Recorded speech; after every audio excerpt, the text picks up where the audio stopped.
Bismillahirrahmanirrahim. Assalamualaikum warahmatullahi wabarakatuh. Waalaikumsalam warahmatullahi wabarakatuh. Alhamdulillah. Alhamdulillahillazi anzala as-sakinata fi qulubil mu'minin liyazdadu imanan ma'a imanihim walillahi junudus samawati wal ard wa kana Allahu aliman hakimah. Asyhadu an la ilaha illallah wahdahu la syarikalah wa asyhadu anna Muhammadan abduhu wa rasuluhu la nabiyya ba'dah. Allahumma sholli wa sallim ala Muhammad wa ala alihi wa mawalah. Mitra JIC di mana saja antum berada, alhamdulillah pada hari ini tanggal 21 Mei 2021 kita dari program Sorban Umat seputar obrolan umat, alhamdulillah kembali bisa menyampaikan dakwah lewat media dakwah ini, lewat media sosial ini.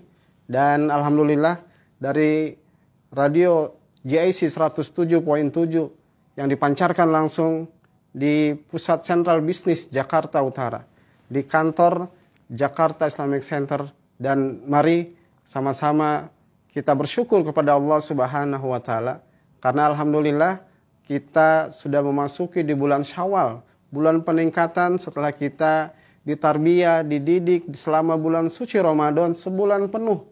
Kita bagaimana untuk menjadi orang-orang yang menjadi bertakwa. Nah, alhamdulillah pada hari ini kita mengundang narasumber kita, yaitu Ustadz Sarjito. Gimana kabarnya Ustadz? Alhamdulillah. Alhamdulillah. Pasca Ramadan, ba'da Ramadan sepertinya Ustadz semakin lebih cerah. Masya Allah. Iya. Alhamdulillah. Alhamdulillah. Nah, kita untuk saat ini kita akan membahas dengan tema ba'da Ramadan, bagaimana keindahan Islam atau indahnya Islam setelah kita menunaikan bulan suci Ramadan. Indahnya Islam ba'da Ramadan. Karena kita ketahui bersama Islam ini begitu indah. Nah, bagaimana keindahannya setelah Ramadan, Ustaz? Ya.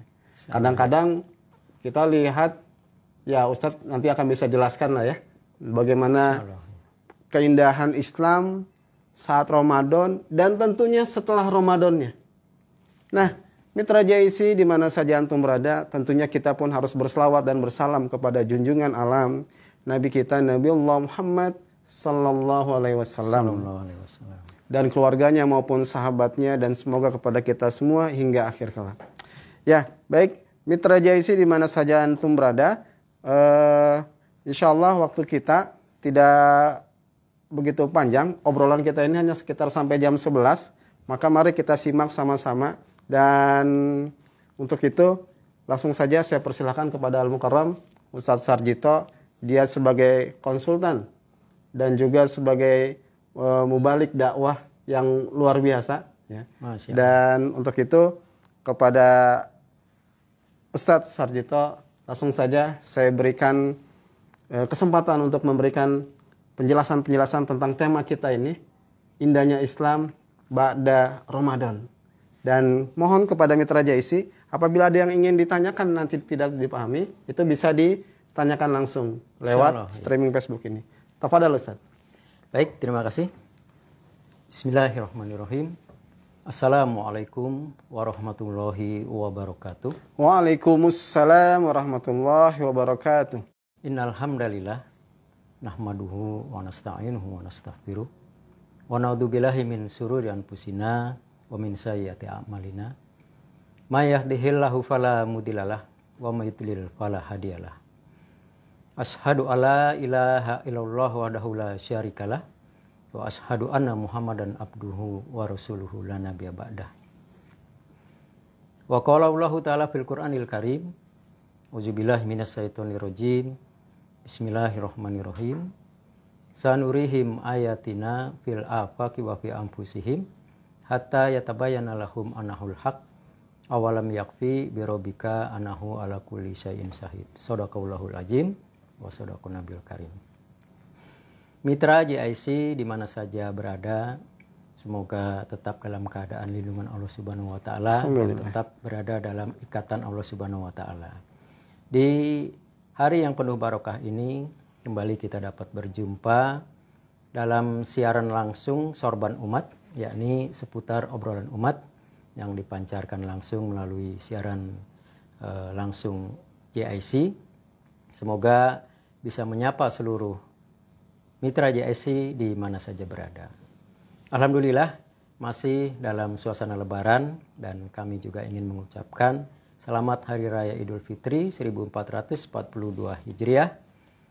Taqabbalallahu minna wa minkum, taqabbal ya karim. Siyamana wa siyamakum, qiyamana wa qiyamakum. Semoga apa yang kita laksanakan dan kita lakukan selama di bulan Ramadan ini akan mendapat pahala di sisi Allah Subhanahu wa taala sebagai amal soleh yang dilipat gandakan sehingga bermanfaat dalam kehidupan kita di dunia dan di akhirat.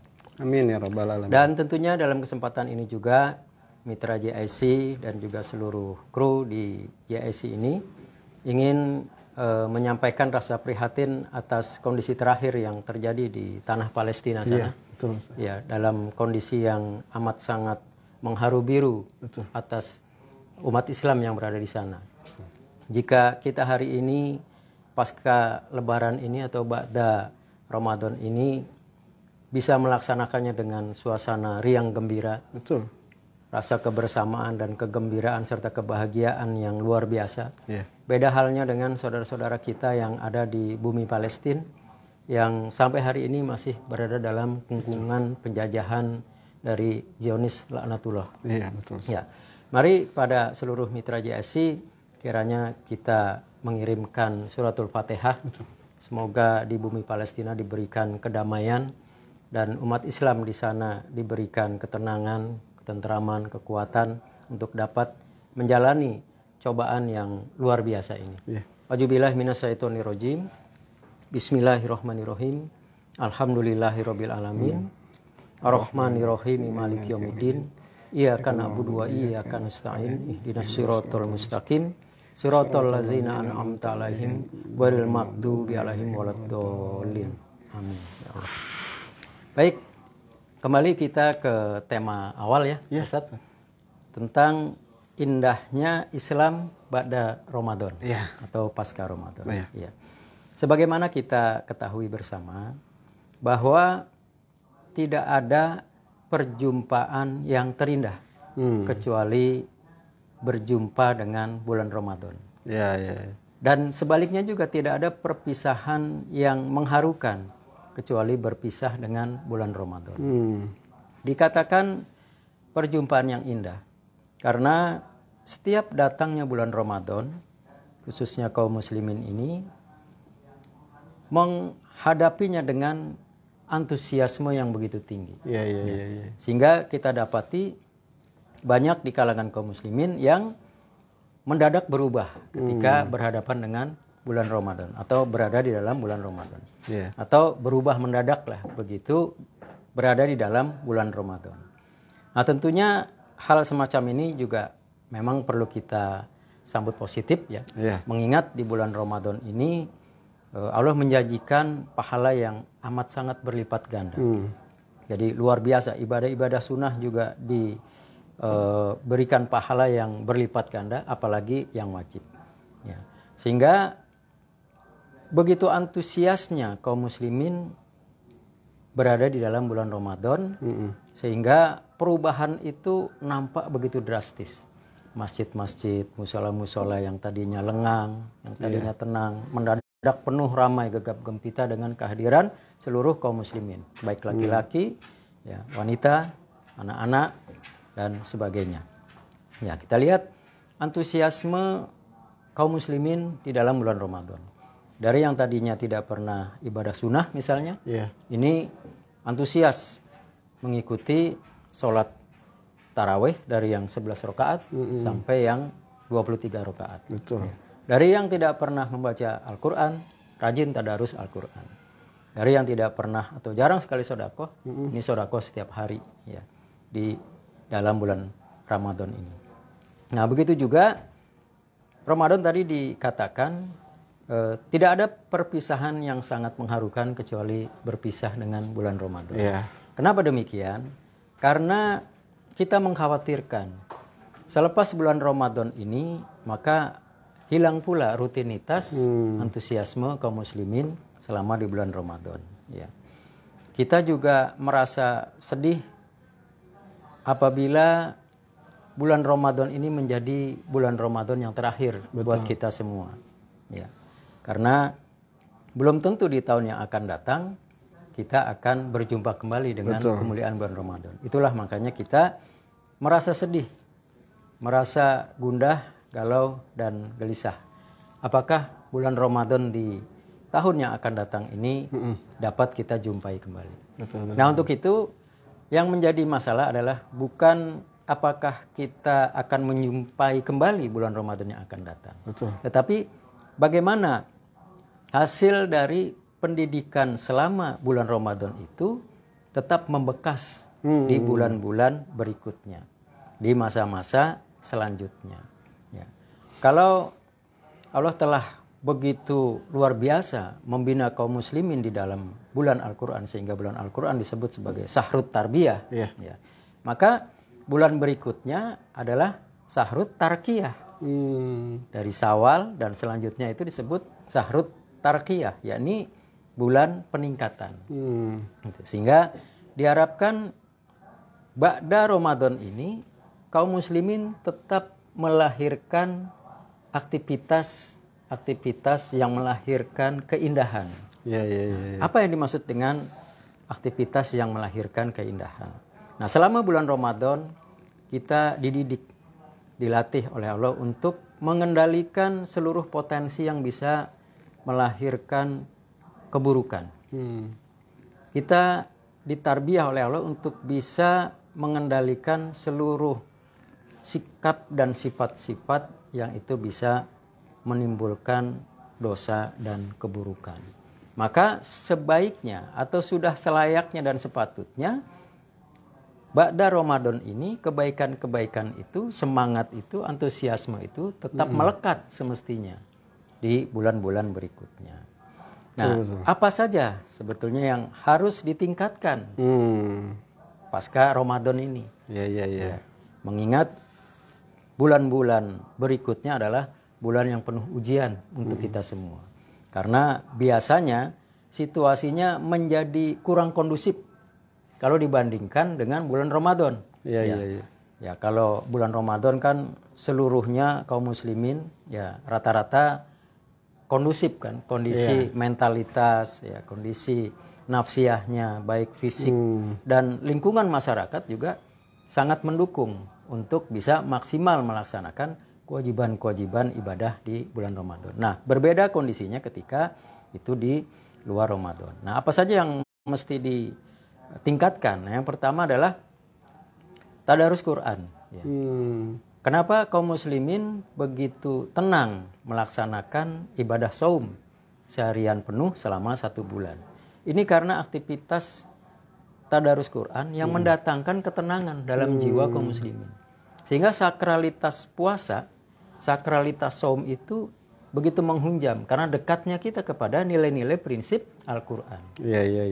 Kita bisa lihat bagaimana masyarakat secara umum melaksanakan tadarus Al-Quran di seluruh kalangan, baik itu anak-anak, remaja, orang tua, laki-laki dan wanita seperti itu. Nah, sehingga dengan aktivitas membaca Al-Quran ini menurunkan ketenangan, keteguhan, kekuatan, sekaligus juga kedamaian.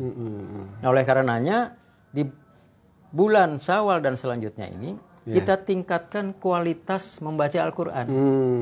Ya, kita tingkatkan kualitas tadarus Al-Quran. Bukan hanya sekedar misalnya selama bulan puasa itu 1 juz per hari, kemudian sekarang 2 juz.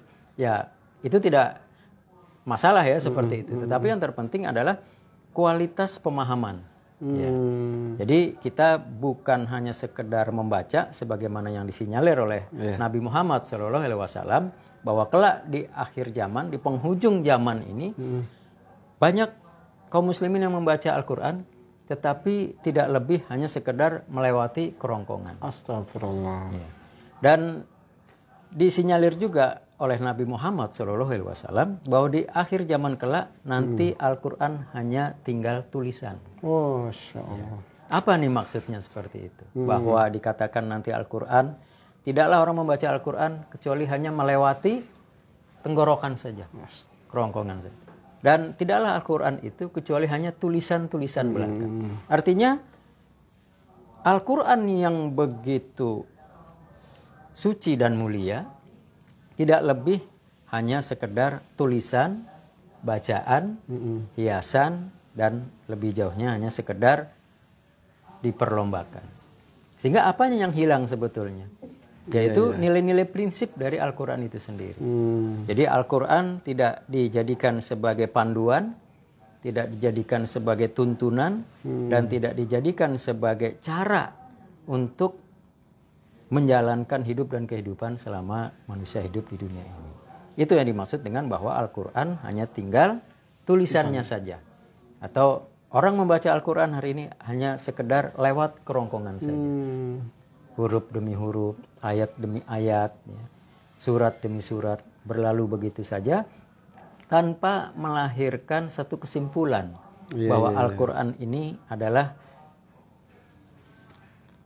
landasan hidup kita untuk mendapatkan mardotilah, untuk mendapatkan keberkahan fid dunia wal akhirat, seperti itu. Nah, sehingga yang perlu ditingkatkan adalah kualitas membaca Al-Quran. Kualitas membaca Al-Quran ya bisa juga ditingkatkan tajwidnya, ya, tingkatkan kemampuan baca Al-Qurannya. Tapi yang lebih dari itu adalah ditingkatkan pemahaman kita terhadap nilai-nilai prinsip Al-Quran.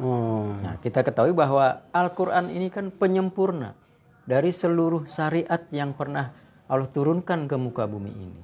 Sehingga Al-Quran hari ini semestinya menjadi sesuatu yang amat sangat bernilai ketimbang yang lainnya.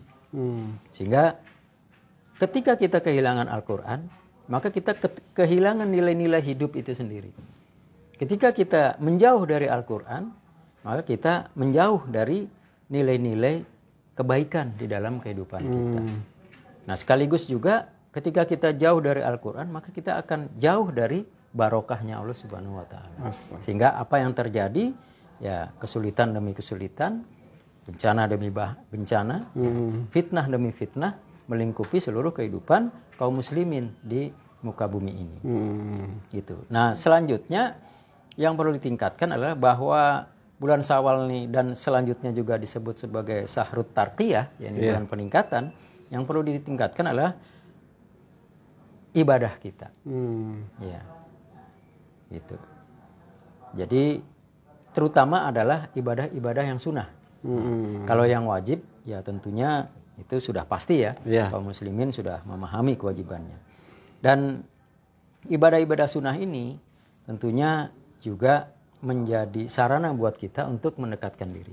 Bahwasanya Allah menyukai hambanya untuk mendekatkan diri dengan ibadah-ibadah yang sunnah.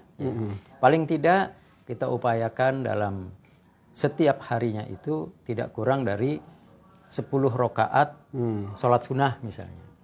Gitu. Jadi dari mulai subuh, ya, qobliyah subuh, sampai dengan ba'da isya seperti itu. Paling tidak kita pertahankan satu hari satu malam itu 10 rakaat ibadah sunnah, sholat sunnah tersebut. Kemudian ibadah-ibadah sunnah yang lainnya tentunya saum sunnah, ya. Saum sunnah, kemudian ibadah-ibadah sunnah yang lainnya, ya, tetap kita pertahankan seperti itu. Kemudian ibadah sunnah lainnya seperti silaturahim, ya, silaturahim yang sudah mulai agak renggang nih kalau di kalangan kaum muslimin, ya. Nah, silaturahim ini harus dimaknai bahwa silaturahim membawa misi akidah, misi peningkatan akidah. Nah, ini ibadah sunnah yang sangat penting ini silaturahim. Jadi jangan hanya dimaknai sebagai ketemu, kumpul, ngobrol, makan-makan, tertawa, senda gurau, bahagia seperti itu. Nah, selesai. Bukan hanya seperti itu. Jadi makna silaturahim adalah membawa misi peningkatan akidah. Sehingga silaturahim di dalamnya ini tidak keluar dari misi tersebut. Ya, sehingga hari ini kita bisa lihat bagaimana kaum muslimin telah terdistorsi dari makna silaturahim itu sendiri. Artinya makna silaturahim ini menjadi sempit menjadi dangkal dan menjadi bias gitu. Ya, seperti misalnya orang dengan kebutuhan tertentu, orang dengan maksud tertentu ingin menjumpai seseorang, ini bisa dikatakan sebagai silaturahim. Ya, kalau silaturahim maknanya hanya pertemuan, bisa. Tetapi kalau silaturahim kita ambil dari makna Al-Quran itu sendiri, silah begitu, artinya adalah hubungan. Nah, itu adalah membangun hubungan apa sebetulnya? Hubungan keterikatan kita ya kepada Allah Subhanahu wa taala. Sehingga silaturahim tidak boleh keluar dari makna pembangunan, penguatan akidah. Seperti itu. Nah, ini silaturahim. Ya, jadi ibadah-ibadah sunnah ini harus dipertahankan. Karena itulah yang akan memberikan nilai lebih kepada kita.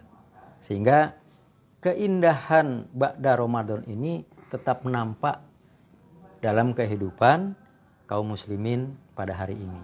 Sehingga selepas Ramadan bukan malah misalnya masjid menjadi lengang, silaturahim menjadi renggang, ibadah sunnah menjadi punah seperti itu. Nah, melainkan harus mengalami peningkatan. Seperti tadi ya dikatakan bahwa selepas Ramadan harus menjadi sahrut tarkiyah. Sebenarnya Ramadan ini kan hanya awal sebenarnya. Bekal bagi kita untuk menghadapi 11 bulan yang akan datang. Sehingga jangan selepas Ramadan sepertinya hilang semangat itu. Hilang kondisi itu. Ya.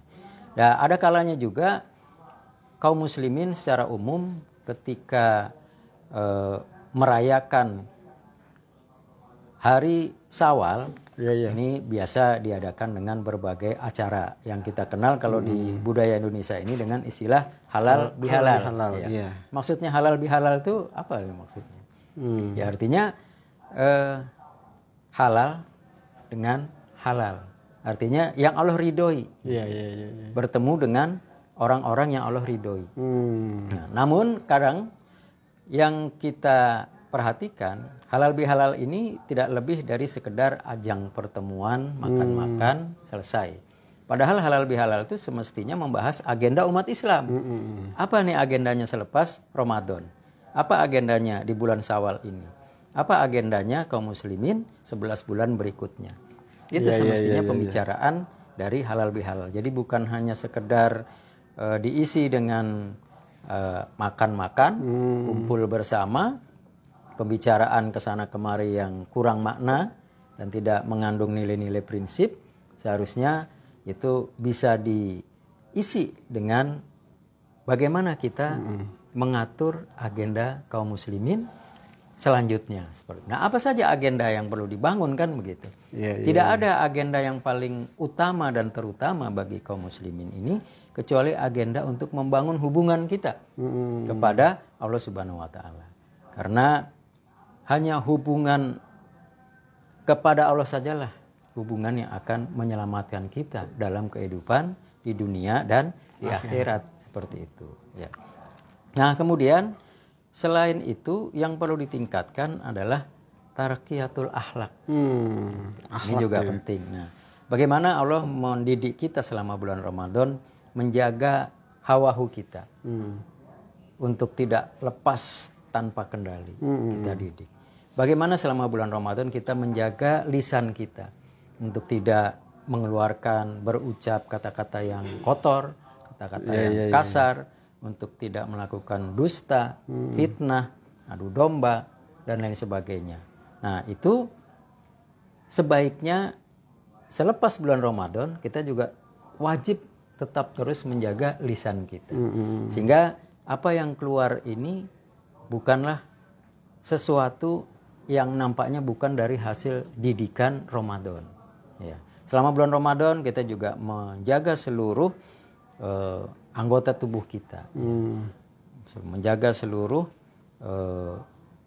perbuatan kita dari mulai lisan, kemudian pendengaran, penglihatan, hati, serta jiwa kita ditata, dijaga sedemikian rupa. Sehingga itulah yang disebut dengan keindahan kaum muslimin itu. Ya, sesungguhnya kalau kita bicara keindahan, maka sumber keindahan itu adalah Allah Subhanahu wa taala. Iya.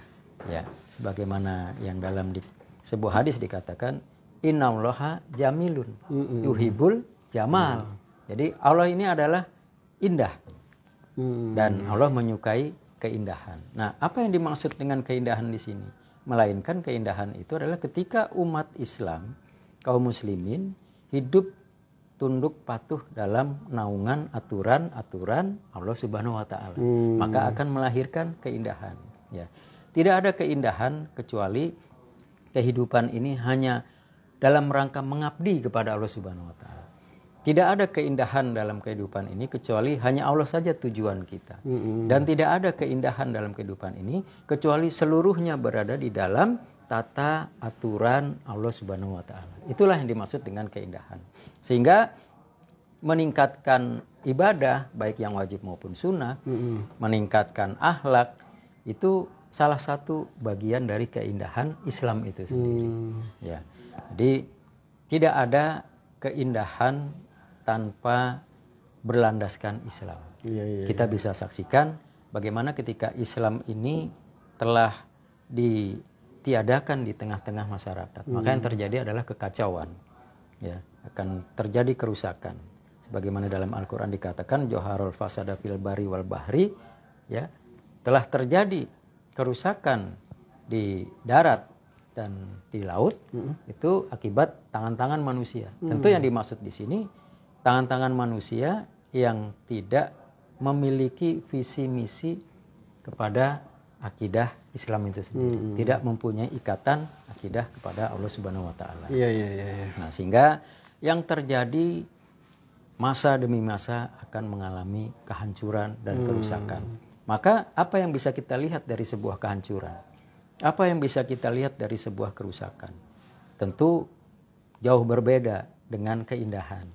Nah, ketika seluruh manusia ini berpegang teguh kepada aturan, landasan, dan tujuan Allah Subhanahu wa taala, maka yang akan muncul, yang akan terlihat adalah sebuah keindahan.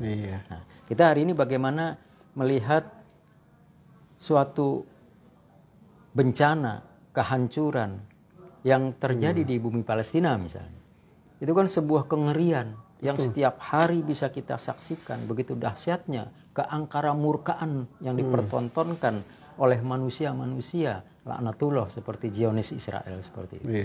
Yang tidak peduli akan halal haram, tidak peduli akan hak dan batil, sehingga yang mereka tahu seluruh dunia ini harus menjadi miliknya. Selain kaum Zionis adalah dikatakan sebagai goyim, bahkan lebih rendah daripada binatang, yang mereka boleh dibunuh, haknya boleh diambil, ya, dan boleh disingkirkan dan lain sebagainya. Itu yang terjadi. Jadi kerusakan dan kengerian yang akan bisa kita lihat. Nah, maka keindahan di bulan Syawal ini dan selanjutnya semestinya itu merupakan wujud daripada hasil tarbiyah kita selama di bulan Ramadan. Sehingga kita tidak kehilangan semangat, tidak kehilangan ruh untuk tetap terus menjaga hubungan kita kepada Allah Subhanahu wa taala. Sehingga jangan sampai kita hanya menjadi hamba Ramadan, ya. Tapi haruslah kita tetap menjadi hamba Allah Subhanahu wa taala. Tetap fokus, ya. Tetap sakinah dalam menjalankan ubudiyah, dan tetap sabar dalam menghadapi berbagai cobaan, tantangan, rintangan, dan lain sebagainya. Juga kita harus memiliki kehusuan dalam melaksanakan agenda-agenda selanjutnya ke depan. Sebagaimana Allah katakan, wa iza faraqta fansab wa ila rabbika fargob. Jadi setelah kita selesai dalam satu urusan, kita beralih kepada urusan yang lain. Ya, maksud selesai di sini adalah bukan berarti misalnya kita sudah melakukan satu upaya bisnis misalnya, yang satu, kita sudah selesai nih, kita cari bisnis lain misalnya. Ya seperti itu juga memang tidak salah. Tetapi yang dimaksud di sini adalah bahwa agenda umat Islam itu bertahap. Ya, agenda umat Islam itu dibangun setahap demi setahap. Sehingga tahapan yang baru saja kita lewati ini menjadi landasan untuk tahapan berikutnya. Peningkatan. Peningkatan gitu. Jadi bukan ini diartikan pekerjaan yang dalam kerangka duniawi saja. Faida farokta fansop ila rabbika fargob, bukan. Tetapi ini pekerjaan-pekerjaan yang berdimensi akhirat. Gitu. Kan kadang orang membaca ayat ini artinya kan begitu. Apabila telah selesai dari satu urusan, maka kita segera kepada urusan yang lain. Seolah-olah urusan-urusan itu hanya terkait masalah urusan-urusan duniawi, urusan-urusan masalah untung rugi, nilai-nilai nominal dan lain sebagainya. Padahal ini adalah urusan-urusan pekerjaan, perkara-perkara yang berdimensi akhirat. Gitu. Sehingga tahap demi tahap yang kita lakukan ini semakin mendekatkan diri kita kepada Allah Subhanahu Wa Taala. Itu maksudnya yang dikatakan dalam ayat tersebut. Sehingga pasca Ramadan ini hendaklah kita lahir sebagai pribadi-pribadi yang membawa akhlak Islami yang begitu indah. Sebagaimana kata pepatah Arab kan, masarofal makhluk ila bihusnil huluk. Tidak ada keindahan pada makhluk kecuali keindahan pada akhlaknya. Dan begitu juga sesuatu yang menjadi berat timbangannya di akhirat nanti adalah akhlaknya. Bukan seberapa besar dia bersodakoh, infak dan lain sebagainya. Bukan seberapa tinggi ilmunya. Bukan seberapa banyak pengalamannya. Tetapi yang menjadi timbangan amal terberat itu adalah akhlak. Nah, bicara akhlak ini apa? Gitu. Apakah akhlak ini hanya sekedar kalau menurut tradisi kan akhlak itu baik, sopan, santun, tidak sombong, ya, suka menolong dan lain sebagainya. Tapi akhlak ini lahir dari kesadaran akidah Islam kita. Sehingga akhlak itu bukan tuntutan tradisi, bukan tuntutan kesepakatan antar manusia. Tetapi akhlak ini adalah tuntutan akidahnya. Sehingga lahirlah keindahan akhlak yang sedemikian rupa. Sebagaimana akhlak Rasulullah dikatakan khuluqul Quran. Akhlak Rasulullah adalah Al-Quran. Jadi Rasulullah SAW dikatakan sebagai Al-Quran yang berjalan. Seperti itu. Ya. Al-Quran yang berjalan artinya kita bisa melihat Al-Quran ini teraplikasi dalam seluruh aspek kehidupan. Maksudnya Al-Quran yang berjalan itu. Itu tadi maknanya bahwa di akhir zaman nanti Al-Quran hanya tinggal tulisan. Nilai-nilai prinsipnya tidak dijalankan. Perintahnya tidak dijalankan. Larangannya diabaikan. Seperti itu. Sehingga Al-Quran hanya menjadi tulisannya saja. Atau kalaupun kita membaca hanya sekedar melewati tenggorokan saja. Tidak menghunjam di dalam hati dan jiwa. Dan sehingga juga tidak menghunjam dalam prinsip-prinsip kehidupan. Karena orang sudah merasa cukup membaca Al-Quran 1 huruf 10 pahala. Kalikan saja alif lam mim sudah berapa? 3 huruf. Nah, 3 huruf. Belum kalau 1 juz, 2 juz atau 30 juz sudah berapa pahalanya? Sehingga merasa cukup hanya dari pola atau cara membaca Al-Quran yang demikian ini.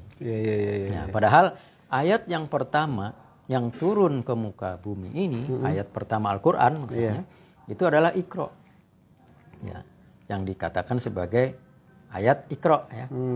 Nah, ini maknanya kan bukan hanya sekedar membaca, tapi memahami, mendalami gitu. Kemudian juga menganalisa, kemudian menyimpulkan fenomena-fenomena kehidupan, fenomena-fenomena duniawi ini.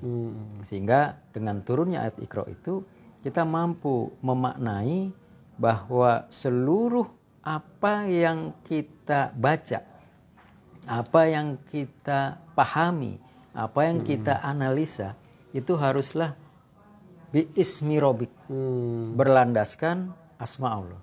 Nah, yang dimaksud berlandaskan asma Allah di sini adalah berlandaskan kepada ilmu-ilmunya Allah Subhanahu wa taala yang ada dalam Al-Qur'an. Sehingga itu yang membedakan bernilai atau tidaknya seluruh aktivitas kita. Artinya begini, semua orang bisa berbuat baik. Semua orang bisa mengaku ibadah kan begitu. Tetapi apakah semua kebaikan itu bernilai ibadah? Dan apakah yang dimaksud ibadah itu juga bernilai ibadah? Melainkan landasannya. Nah, landasan itulah berdasarkan perintah, larangan, nilai-nilai prinsip yang diturunkan oleh Allah Subhanahu wa taala. Seperti itu. Ya. Alhamdulillah Mitra JIC yang semoga selalu dirahmati Allah Subhanahu wa taala. Tadi sudah dipaparkan dengan begitu gamblang, begitu jelas oleh Ustadz Sarjito bagaimana indahnya Islam seharusnya yang dilakukan ba'da Ramadan. Ya. Padahal kan kita juga tahu Ustadz, sebelum Ramadan itu hampir setiap muslim selalu merindukan suasana kedatangan Ramadan. Sehingga 10 hari lagi, 9 hari lagi. Diumumkan terus ya. Diumumkan terus bagaimana mempersiapkan masuk Ramadan. Pas di Ramadan ya, awal-awalnya luar biasa Ustaz, dahsyatnya. Pertengahannya mulai tersaring. Akhirnya itulah mungkin mereka yang masuk final ya. Dan mudah-mudahan tadi pasca Ramadannya yang mampu Ustaz sampaikan sehingga dia mampu menjalankan 11 bulan berikutnya. Betul. Dan salah satu yang menjadi rutinitas itu menjadi aktivitas yang luar biasa. Setiap habis sholat mereka rata-rata kita yang mukmin Ustaz yang saum tadarus Quran. Tadi Ustaz sampaikan itu salah satu yang harus sehingga ditingkatkan bukan hanya mentadarus baca Qurannya, tapi itu sampai kepada mencerminkan akhlak kita. Betul. Ya. Nah, timbul pertanyaan Ustaz jadinya. Nah, bagaimana biar akhlak-akhlak ini atau bagaimana akhlak yang sesuai dengan Allah dan Rasulnya atau akhlak yang Islami yang ini menjadi bagian daripada bentuk keindahan Islam ini teraplikasi dalam kehidupan setiap diri kita. Betul. Yang dia sebagai dokter mencerminkan sebagai dokter yang Islami, saat dia menjadi guru memang guru yang Islami, saat dia menjadi ustadz apalagi ustadz ya ustadz ya. Ya. Saat dia menjadi pekerja di tempat kerjanya memang yang dia seorang yang Islami, selalu dibawa itunya gitu Ustaz. Apapun profesinya, walaupun dia dagang, walaupun dia bekerja apapun di kantor, di perusahaan, tapi selalu membawa misi bahwa dia adalah bagian daripada keindahan Islam. Nah, bagaimana untuk menjadikan selalu seperti itu Ustaz? Ya, baik. Luar biasa ya pertanyaannya ini. Oh, harus luar biasa Ustaz. Ya. Bagaimana agar kita tetap memiliki konsistensi ya, pasca Ramadan. Betul. Nah, itulah yang sebagaimana Allah katakan dalam surat Al-Baqarah ayat 183 kan. Kutiba alaikumusiyam kama kutiba alal ladzina min qablikum la'alakum tattaqun. Jadi intinya adalah pada kalimat terakhir itu la'alakum tattaqun. Jadi ibadah saum atau apapun itu tujuannya adalah untuk menciptakan manusia-manusia yang bertakwa. Betul. Dan di ayat lain juga dikatakan bahwa sebaik-baik bekal adalah takwa. Betul. Karena takwa inilah yang menghubungkan kita kepada Allah Subhanahu wa taala. Sehingga yang terpenting di sini adalah bahwa seluruh aktivitas kehidupan kita harus bermakna takwa. Seperti tadi disebutkan mau jadi guru, jadi karyawan, jadi pedagang atau jadi petani atau jadi apapun, orientasi ketakwaan kita ini tidak boleh hilang. Ya, sehingga takwa ini bukan hanya milik para ustadz misalnya atau milik para ulama. Ya, jangan salah. Ya, jadi begini, orang yang kelihatannya melakukan amalan dunia, padahal orientasinya adalah akhirat. Tapi ada juga orang yang melakukan amalan-amalan nampaknya akhirat, tapi orientasinya dunia. Oh, bisa seperti jadi bisa terbolak-balik. Ya. Itu didominasi apa itu Ustaz? Nah, itu. Padahal udah kelihatannya kan bagus tuh dakwah. Betul. Amalan-amalan yang menuju kepada ke akhirat. Amalan-amalan masuk bau surga lah gitu. Amalan-amalan surga. Tapi bisa terbalik begitu. Tapi malah masuk neraka kita tuh terbalik gitu tadi. Oh, iya. Nah ini begini. Jadi kalau kita kembali kepada ayat yang tadi, la'alakum tattaqun, bahwa artinya selepas Ramadan atau bulan apapun kita berada, itu artinya kita harus memiliki komitmen takwa, merawat komitmen takwa, gitu. Setiap pribadi kita. Setiap pribadi kita. Jadi al-jamahum kalimatat takwa, merawat komitmen takwa ini yang perlu dimiliki oleh setiap kaum muslimin. Sehingga itu tadi bukan hanya menjadi hamba Ramadan. Betul. Tapi hamba Allah yang mutakin. Betul. Hamba Allah yang bertakwa. Nah, sehingga orientasi takwa ini perlu memiliki komitmen yang tinggi terhadap takwa. Nah, takwa itu apa? Sebenarnya kan begitu. Ya, menjaga, memelihara, menjauhi dan lain sebagainya. Ya, menjaga diri, memelihara diri, menjauhi dari apa yang dilarang. Dan takwa juga pernah disinggung oleh sahabat Nabi bahwasanya takwa itu seperti engkau berjalan di tengah jalan yang banyak durinya. Maka kita tidak bisa lengah. Kita tidak bisa meleng misalnya jalan di sana itu. Hati-hati berarti. Nah, jadi kita hidup di dunia ini ibarat berjalan di tengah jalan yang banyak durinya. Yang setiap saat dia bisa melukai kaki kita. Setiap saat bisa melukai tubuh kita. Sehingga kita harus hati-hati supaya tidak terluka dalam perjalanan menuju suatu tempat. Nah, begitu juga supaya kita tidak mengalami satu musibah ketika kita menjalani kehidupan di dunia ini. Maka alatnya adalah takwa. Jadi takwa tuh sangat-sangat hati-hati. Kita mau melakukan ini, itu dan lain sebagainya, landasannya adalah takwa. Sama seperti misalnya kita mau berlapar-lapar, berhaus dahaga sepanjang hari. Ya kan? Kalau disuruh manusia mungkin kita tidak mau. Ya, sekalipun yang menyuruh itu mungkin atasan kita. Tetapi karena yang menyuruh adalah Sang Kholik, yang Maha Agung, maka demi kemuliaan zat yang di tangannya seluruh nyawa makhluk itu, maka kita dengan senang hati, sukarela, bahkan dengan semangat yang luar biasa, kita bisa lakukan ibadah yang berat seperti itu. Bukan hanya itu, istilahnya dia dalam Al-Quran juga dikatakan ya ayyuhallazina amanu kutiba alaikumul qital, juga dengan serta-merta menyambut seruan tersebut, karena tahu siapa yang memerintahkan. Tahu nilai dari perintah tersebut. Sehingga la'alakum tattaqun ini harus terus mulajamah di dalam kehidupan kaum muslimin. Artinya harus kita pelihara komitmen takwa kita kepada Allah Subhanahu wa taala. Ya, kalau soal bahwa kita jadi pedagang, pebisnis, guru, karyawan, itu kan sebetulnya hanya sambilan. Betul. Oh, sambilan. Sambilan. Kita jadi pedagang sambilan, jadi guru, jadi karyawan, jadi pebisnis sukses sekalipun itu hanya sambilan. Utamanya apa, Ustaz? Yang utamanya adalah bagaimana kita mencari pekerjaan yang mendatangkan ridho Allah Subhanahu Wa Taala. Gitu. Pekerjaan apa itu? Ya pekerjaan apa saja yang mendatangkan keridhaan Allah Subhanahu Wa Taala. Ridho Allah bisa turun pada aktivitas pedagang, aktivitas karyawan, aktivitas guru, aktivitas petani. Tetapi artinya orientasi kita, ya, tujuan hidup kita akan selalu terpaku, terikat kepada Allah Subhanahu Wa Taala. Seperti itu. Betul Ustaz.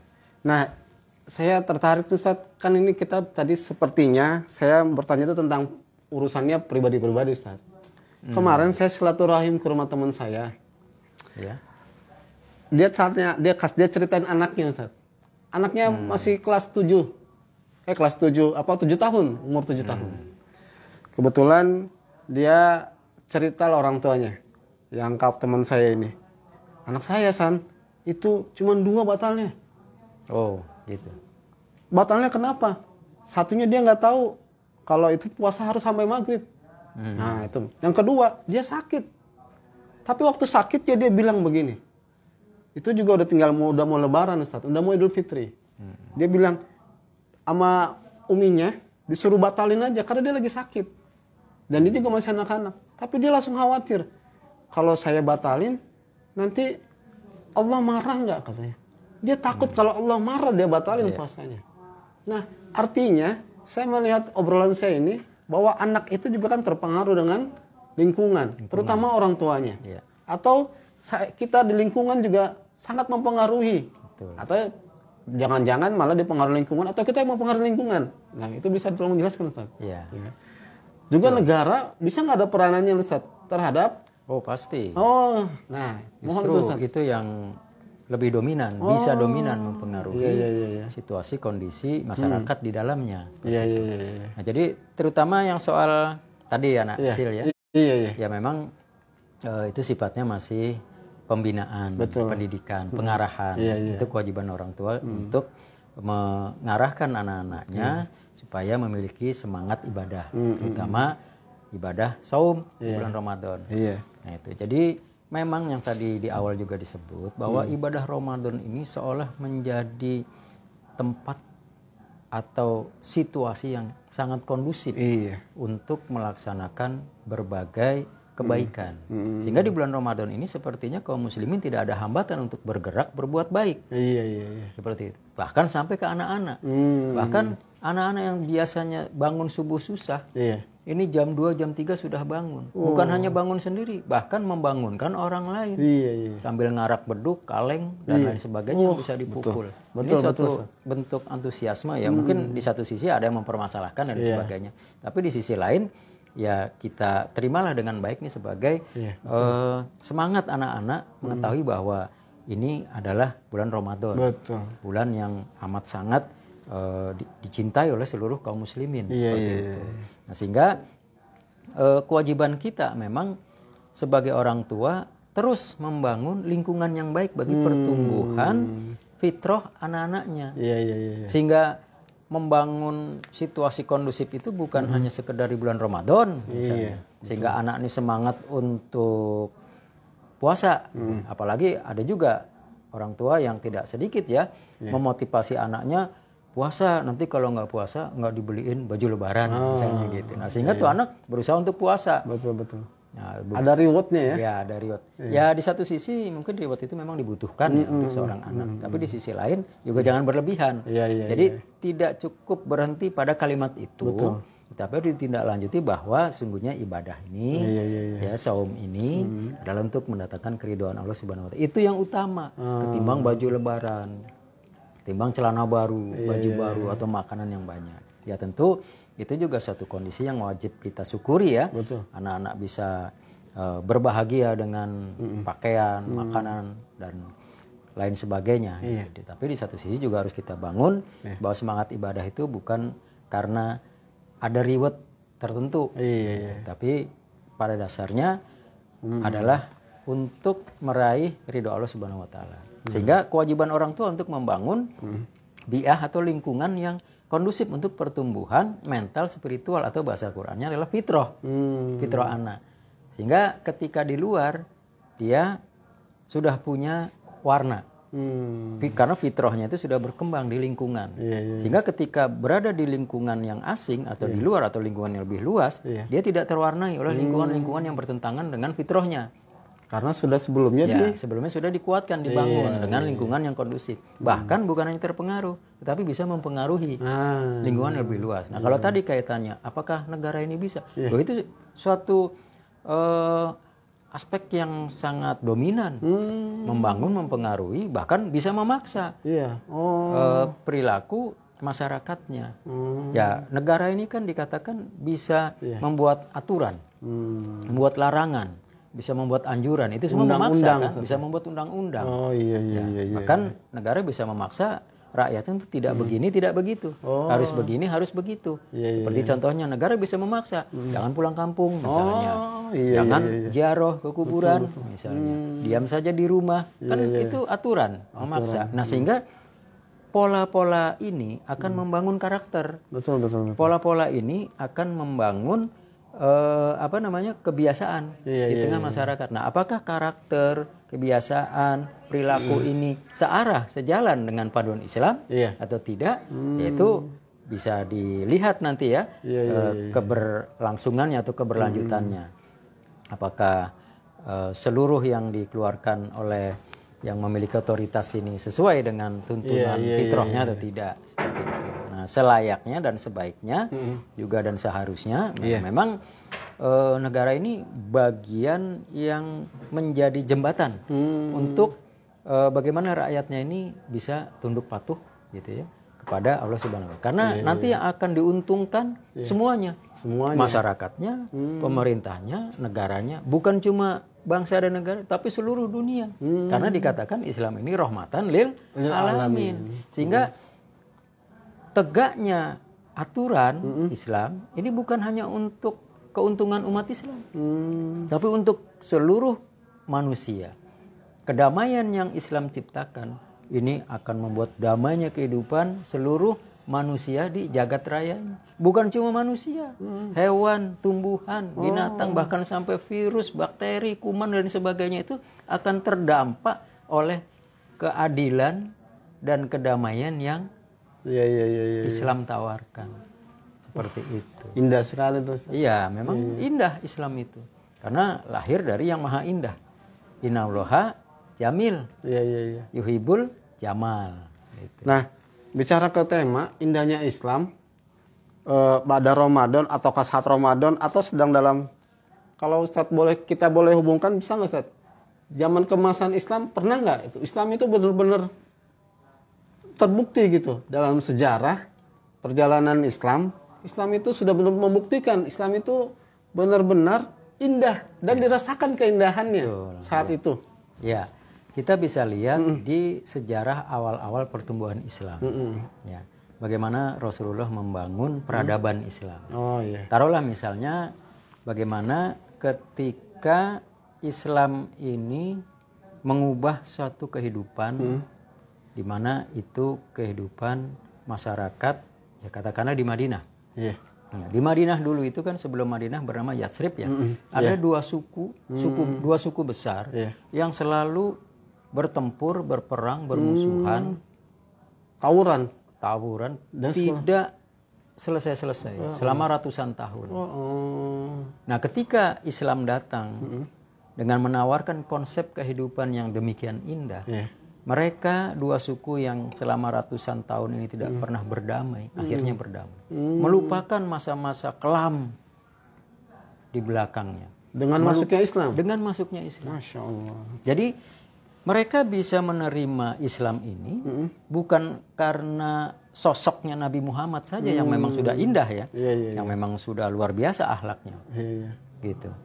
Di dalam Al-Quran kan dikatakan bahwa Nabi Muhammad ini memiliki akhlak yang agung ya kan, seperti itu. Tapi bukan hanya itu. Tapi yang mereka terima adalah bahwa Islam ini sebuah konsep dasar kehidupan yang memang begitu indah, menyamaratakan seluruh manusia. Yang paling indah di antara manusia itu bukan pangkat, jabatan, kedudukan, harta benda dan keturunan, melainkan adalah yang paling takwa. Nah, konsep ini sebetulnya diterima oleh seluruh fitrah manusia, baik belahan bumi barat maupun timur, sebetulnya. Sehingga dua suku yang begitu hebat dalam permusuhan selama ratusan tahun bisa melupakan permasalahan sebelumnya selama ratusan tahun karena kedatangan Islam. Nah, kondisi ini kan menjadi begitu indah. Iya, betul. Manusia yang begitu hebat permusuhannya tiba-tiba berdamai, bersatu dalam ikatan Islam. Iya. Apa sebetulnya? Nah, ini jadi itu pernah ditunjukkan dalam sejarah seperti itu. Begitupun juga ketika peristiwa Futuh Mekah. Kaum musyrikin Mekah. Kaum Quraisy musyrikin Mekah yang begitu puluhan tahun hebat memusuhi Rasulullah dan para sahabat serta seluruh kaum muslimin, ketika kota Mekah dikuasai, tidak ada satupun musuh-musuh Rasul, musuh-musuh sahabat, musuh-musuh Islam yang terluka. Tidak ada satupun mereka yang dibalasi dengan kebencian dan kemarahan. Bahkan ini tercatat juga dalam sejarah, sebuah penaklukan tanpa tetes darah yang tertumpah. Ini luar biasa. Jadi Islam ini bukan hanya sekedar menawarkan konsep, tapi sebagai pelaku. Pelaku yang membuktikan keindahan akhlak di tengah-tengah manusia. Begitupun ketika Islam melakukan dakwah ke suatu wilayah, itu juga ketika mampu melakukan penaklukan sebuah wilayah, ini diiringi dengan keindahan-keindahan akhlaknya. Biasanya kalau bangsa lain bangsa Romawi atau bangsa Persia ketika menaklukkan suatu wilayah, mereka tuh akan membunuh, membumi hanguskan seluruh rakyat dan segala macam properti yang ada di wilayah tersebut. Tetapi tidak ada indah-indahnya lah, tidak ada indahnya. Tetapi ketika dikuasai oleh Islam, mereka justru senang karena penguasa sebelumnya yang sebangsa, seagamanya ini tidak seadil Islam, tidak sebaik Islam. Sehingga kalau bicara keindahan, memang Islam ini tempatnya. Dan semestinya umat Islam itulah pewaris keindahan tersebut. Sehingga mampu melaksanakan keindahan akhlak Islam. Sehingga orang-orang Yahudi, orang-orang kafir, Quraisy, itu ketika zaman Rasulullah kan banyak masuk Islam itu bukan karena ditakut-takuti neraka atau ditawari surga. Tetapi karena ada sesuatu iming-iming atau diiming-imingi misalnya diiming-imingi harta benda, pekerjaan dan lain sebagainya. Tetapi karena melihat keindahan akhlak Rasulullah dan kaum muslimin. Masya Allah. Sehingga mereka menyadari tidak melihat sedikit pun keburukan dari Islam dan umat Islam. Apa alasannya untuk menolak? Sehingga mereka tidak punya alasan satupun untuk menolak Muhammad dan risalahnya. Dan tidak punya alasan sedikit pun sebetulnya untuk memusuhi Islam dan kaum muslimin. Gitu. Baik Ustadz, sebenarnya masih ada banyak yang ingin saya tanya nih Ustadz. Dan kalau saya lihat di streaming ini bisa juga ada yang dari Mitra Jaisi ada yang bertanya nih Ustadz. Cuman waktu kita dibatasi dengan jam 11 ini Ustadz. Jadi mohon maaf Ustadz, pertanyaan saya juga masih panjang. Insya Allah nanti kesempatan yang lain kita bisa tanya-tanya lagi lebih jauh Ustadz tentang obrolan ini. Baik. Di luar acara on air ini kali ya? Oh boleh, insya Allah nanti. Kalau di on air ini kan kita terbatasi waktu, biar kita berbagi-bagi dengan yang lain. Mungkin perlu juga gini kali. Gimana nih? Membuat grup ikatan Grup Mitra Jaisi, acara sorban umat. Grup sorban umat yang mewadahi keinginan atau antusiasme pendengar, pemirsa untuk bisa terus terlibat dalam proses pembinaan sorban umat, bukan hanya live kali ya, tapi juga dalam keadaan offline. Insya Allah. Nanti usulan Ustadz sangat berlian sekali ini. Insya Allah ya. Mudah-mudahan ini bagian daripada proses untuk kita biar indahnya Islam ini benar-benar bukan hanya sebatas obrolan, bukan hanya sebatas pemahaman, tapi benar-benar dirasakan dalam kehidupan semua manusia yang berada khususnya di negeri kita ini, Ustaz. Karena Indonesia ini kan salah satu negeri yang paling banyak Islamnya, Ustaz. Betul. Warganya, masyarakatnya, umatnya, rakyatnya, banyak kan Islam. Betul. Cuman kok kelihatannya keindahannya belum. Nah, nanti kita bahas lebih lanjut Ustaz ya. Kita perlu bangun melalui berproses tadi, melalui bergrup-grup yang ada, dan atau nanti kita lebih luas daripada itu. Ya, baik Mitra Jaisi di mana saja antum berada, tentunya kita semoga selalu dirahmati Allah Subhanahu wa taala karena ini adalah hari Jumat yang penuh dengan berkah ya. Maka jangan kita sia-siakan kesempatan kita untuk selalu berzikir dan beribadah kepada Allah Subhanahu wa taala, dan itu adalah merupakan bagian daripada keindahan Islam. Bahwa Islam itu selalu hanya berharap, bermohon hanya kepada Allah Subhanahu wa taala. Dan insya Allah pembahasan kita lebih lanjut dengan Ustadz Sarjito. Salah satu ada usulan tadi kita membuat grup biar komunikasi bahwa benar-benar kita benar-benar merasakan indahnya Islam, bukan cuma pribadi kita, bukan cuma di keluarga, tapi benar-benar bernegara. Karena Islam adalah rahmatan lil alamin. Sehingga di pasca Ramadan ini, di bulan Syawal, dalam arti peningkatan, maka harus selalu kita tingkatkan. Dan itu menjadi konsisten setiap diri kita, Ustaz ya. Agar kita menjadi takwa, bukan hanya takwa-takwa yang mendadak, Ramadan saja. Tapi bagaimana takwa ini menjadi pakaian setiap diri kita. Menjadi bekal kita sampai kepada kematian kita. Saya ingat dengan ini Ustaz. setiap mimbar Jumat Ustadz kita selalu menyampaikan, ya ayyuhallazina amanu taqullaha haqqa tuqatih wa la tamutunna illa wa antum muslimun. Itu kan mengingatkan kepada kita harus selalu takwa dan jangan sampai kita mati tapi tidak dalam keadaan Islam, tidak dalam keadaan takwa. Nah, bagaimana menjaga ketakwaan itu? Tadi Ustadz sudah sampaikan dan ini mudah-mudahan menjadi penguat buat kita semua. Nah, Mitra JIC tentu sudah banyak yang bisa menyimpulkan. Maka sebelum saya akhiri mungkin Ustadz ada yang mau disampaikan? Cukup, ya. Cukup lah ya. Alhamdulillah.